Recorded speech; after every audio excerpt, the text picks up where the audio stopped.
Mother moved here when she was about 17 years old to Bristol and lived at the YWCA residence along with Annalie Hensley.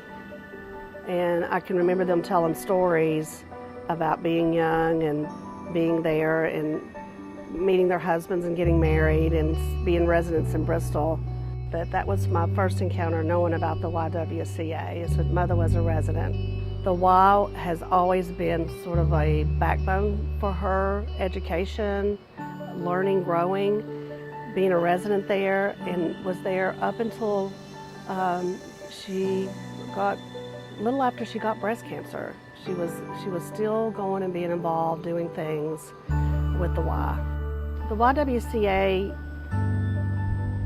means so much to our community. There's so many children that Mother helped to get set up into the daycare center that really needed working single moms, that they had a place to take their children that are safe and good nutrition. That was important to her. So many phone calls that she would get from young people saying, I need a daycare center, where can I go? And she could help them get into a place where it was affordable for them to bring their children. And I just thought that was a wonderful thing. This photograph we took right before we went to the Tribute to Women. Mother was a candidate in 1992 for the Tribute to Women.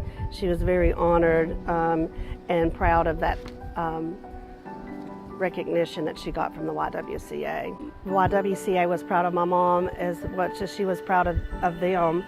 They gave her this beautiful plaque, which I think I keep it up here at Bank Street, that talks about her, that 100 years from now it will not matter what your bank account looks like and the sort of house you lived in or the kind of car you drove, but the world will be different because you were important in the life of a child.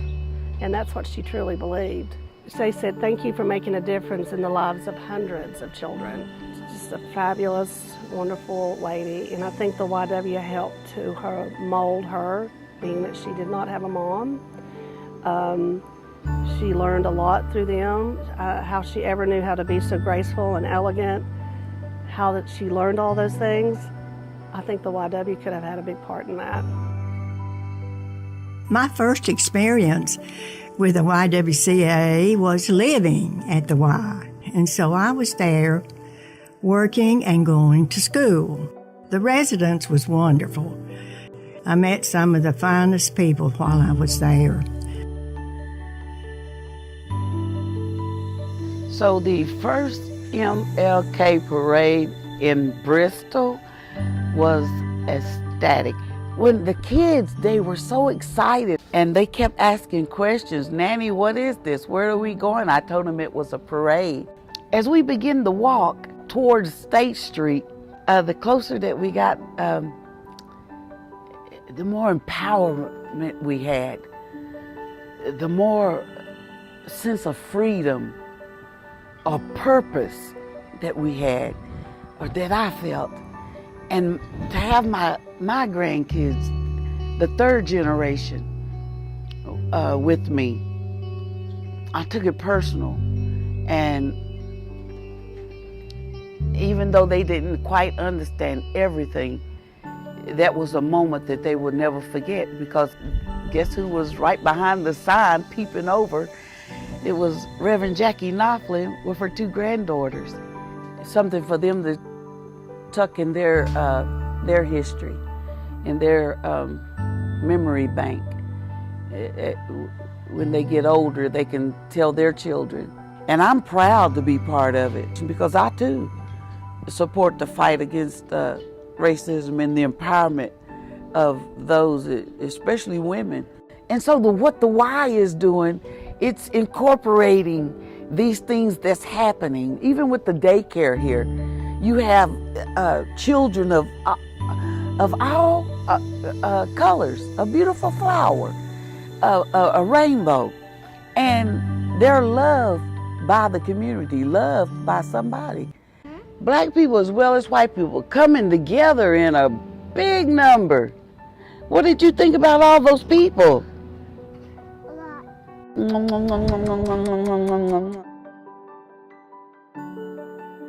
lot. I first became associated with the Y when I was super young. My mom was a single mother and she didn't have anywhere to take me.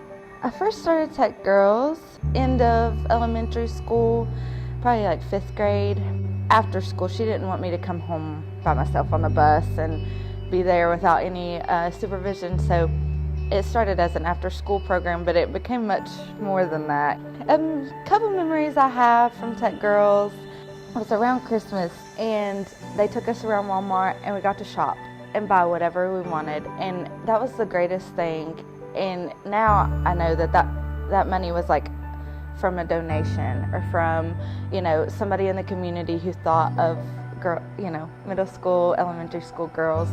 My mom didn't know where Christmas was going to come from that year, and it came from someone I don't even know who decided to give of their time, give of their money to the Tech Girls program.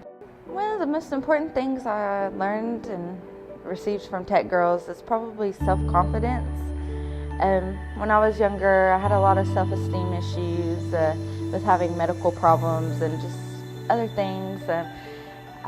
Being a woman of color, they taught me that it was great to be different. We celebrate differences. Tech Girls, they made sure that we all felt strong, we all felt beautiful, we all felt, able to do anything we wanted. And now my confidence is, great programs like the Tech Girls are what fostered that. And some accomplishments that I've had since being at the Y, I went to Northeast State for 2 years and I got my associate's degree, and now I'm in nursing school, so that's awesome. I graduate in December and I'm super excited about that. I ultimately want to work at St. Jude, so I'm looking into that. I've talked to them. I did a few clinical rotations at St. Jude in Johnson City. It's just amazing to think how far I've come. The YW was a huge part of that, even, from infant to now. It's just a full circle thing. That's like a theme that I use every time I come to the Y or talk to the Y. It's like full circle, because it really has come full circle. Now I'm an adult and I can look back on all those times I had at the Y, and it's like, wow, you don't see it then really, but now I can look back and I see how much it really did impact my life.